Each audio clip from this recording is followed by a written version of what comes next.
السلام عليكم أعزائي المشاهدين، أهلا بيكم في فيديو جديد. الأرجنتين في نهائي كأس العالم لتاني مرة على التوالي بعد ريمونتادا وتغلب على المنتخب الإنجليزي بنتيجة 2-1. منتخبين بينهم عداء، بينهم تاريخ مش كويس، وكان من المتوقع أن المباراة هتكون بادية بداية نارية، ولكن اللي حصل كان عكس كده. الشوط الأول من المباراة تقريبا هو شوط هربان من WWE عشان نبقى متفقين. يعني لعيبة الأرجنتين كل تدخل لازم اللي هو ادي كوع، ادي كتف، ادي رجل، ادي وش اي حاجه بيعرفوا يعملوها يعني. كمان برضه لعيبه المنتخب الانجليزي كانوا بيحاولوا يجاروهم برضه على المستوى ده، ولكن على استحياء شويه، هم مش متمرسين زي الارجنتين يعني.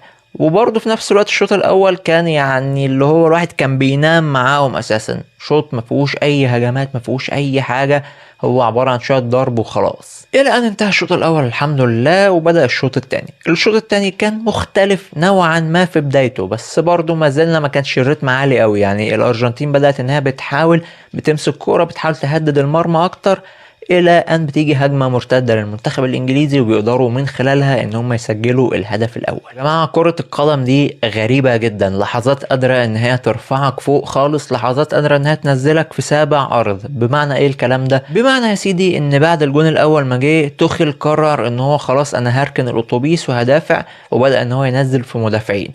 لو كان توخيل كسب الماتش ده كنا هنقول له الله، شايف الفكر، جاب جون ونزل مدافعين، ما عملش زي مثلا حسام حسن في ماتش مصر والارجنتين لما فضل ثابت على التشكيل وكده. لا، نزل مدافعين ورص الاتوبيس ورا ومش عارف ايه وضيق المساحات والكلام ده كله كان هيتقال عليه.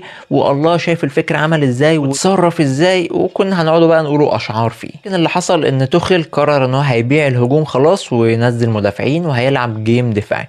لكن اللي حصل ان الارجنتين قدرت ان هي تتعادل. عشان هنا توخيل يلاقي نفسه مجبر ان هو يكمل المباراة على نفس الريتم، لان هو خلاص ما عندوش حلول هجومية دلوقتي، وطلع كل المهاجمين اللي كانوا موجودين. واقصى حاجة بالنسبة له هو انه ممكن يستنى هجمة مرتدة يخطف بيها جون زي ما عمل في الجون الاول.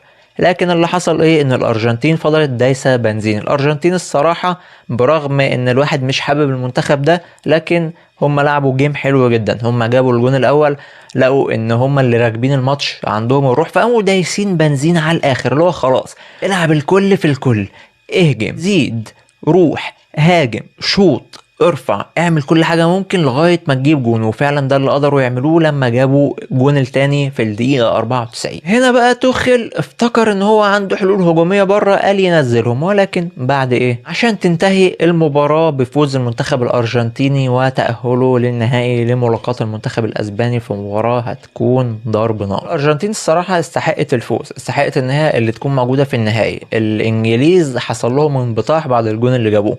ممكن ان انت تدافع، ولكن برضه في نفس الوقت ما تسحبش كل القوة الهجومية اللي موجودة عندك وتبيع الهجوم لاجل الدفاع، لان انت ممكن يجي فيك جون واتنين، وده فعلا اللي حصل. يعني انت دفعت وركنت الاتوبيس بتاعك ورا، لكن الدفاع بتاعك ده ما جابش همه، كان بلا نتيجة، لان انت يعني الحاجة اللي انت نزلت المدافعين عشانها دي ما حصلتش. انت نزلت المدافعين علشان تقفل الملعب وما يجيش فيك جوان، جه فيك جونين. يعني انت ما وصلتش اصلا لاشواط اضافيه، انت الجونين جم فيك في ال 90 دقيقه. ولو جينا نبص لمنتخب الارجنتين، منتخب الارجنتين هو بيملك حاجتين: اولا الروح العاليه اللي موجوده عندهم، ثانيا هو ليو ميسي اللي مازال بيأدي برغم ان هو كبير في السن، رغم ان هو داخل على مشارف الأربعين، لكن مازال بيأدي، مازال بيصنع، مازال بيلعب، مازال قادر ان هو وجوده في الملعب يخلي زمايله اللي معاه ان هم يكون روحهم عاليه وان هم يكونوا واثقين ان هم هيكسبوا. على الجانب الاخر انجلترا برغم ان هم معاهم سكواد تقيل جدا، لكن ما قدروش ان هم يعملوا بيه اي حاجه. على مستوى البطوله عموما هم ما فيش اداء مقنع قدموه، يعني ما فيش ماتش كده اللي هم كانوا راكبينه من البدايه